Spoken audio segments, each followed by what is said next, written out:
അപ്പോൾ ഇതൊരു കുട്ടി ഈവനിങ് വ്ളോഗ് എന്നൊക്കെ നമുക്ക് പറയാം.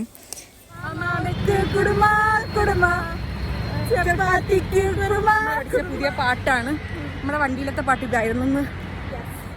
അങ്ങനെ നമ്മളിതാ ഹാപ്പിയായി ജോളിയായി പാട്ടൊക്കെ പാടി ഇങ്ങനെ എത്തിയപ്പോഴേക്കും നമ്മുടെ ബാക്കി ഫ്രണ്ട്സ് വേറെ ഇൻഡസ്ട്രിയിലാണ്. അവരിങ്ങനെ ചത്ത് നിൽക്കുകയാണ്. അവരുടെ ഫസ്റ്റ് ഡേ ആയിരുന്നു ഇന്ന്.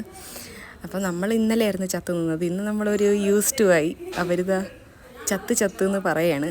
പിന്നെ നമ്മൾ നേരെ ഒരു സൂപ്പർ മാർക്കറ്റിലോട്ട് പോയി ബുക്കും കാര്യങ്ങളൊക്കെ വാങ്ങാനായിട്ട്. അവർക്ക് ബുക്കില്ലായിരുന്നു. നാളത്തേക്ക് പഠിച്ചിട്ടുള്ള സാധനം തന്നു.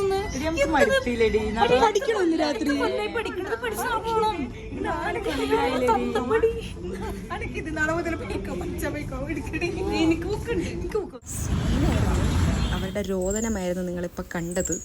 എനിക്കങ്ങോട്ട് ചിരിയും പറഞ്ഞു. എനിക്ക് ഇങ്ങനെയൊക്കെ കണ്ട എനിക്ക് ചിരിയാണ് പറഞ്ഞത്.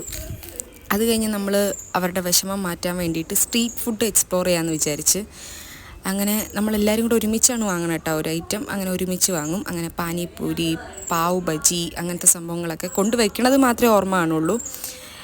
ഒരു സെക്കൻഡ് കൊണ്ട് തന്നെ നമ്മളങ്ങ് അകത്താക്കും. അപ്പോൾ ഇതൊക്കെ അടിപൊളിയായിരുന്നു. ഞാനിത് രണ്ടുമാണ് ട്രൈ ചെയ്തത്.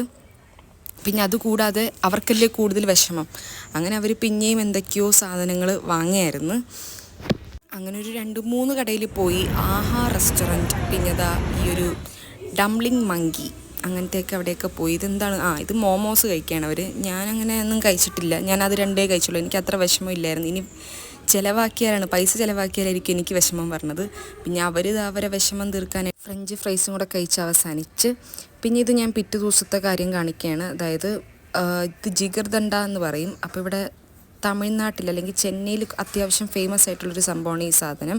അപ്പോൾ നമ്മൾ ഇതിൻ്റെ മാത്രമായിട്ടൊരു കട കണ്ട്. അപ്പം ഞാനും ഹിബയും കൂടെ അവിടെ കയറിയിട്ടുണ്ടായിരുന്നു. അങ്ങനെ അതും എങ്ങനെയാണ് എന്നൊക്കെ ടേസ്റ്റ് ചെയ്ത്. പക്ഷേ അടിപൊളിയായിട്ടുണ്ടായിരുന്നു. ലൈക്ക് ഒരു പായസം പോലെയൊക്കെ ഉണ്ടായിരുന്നു.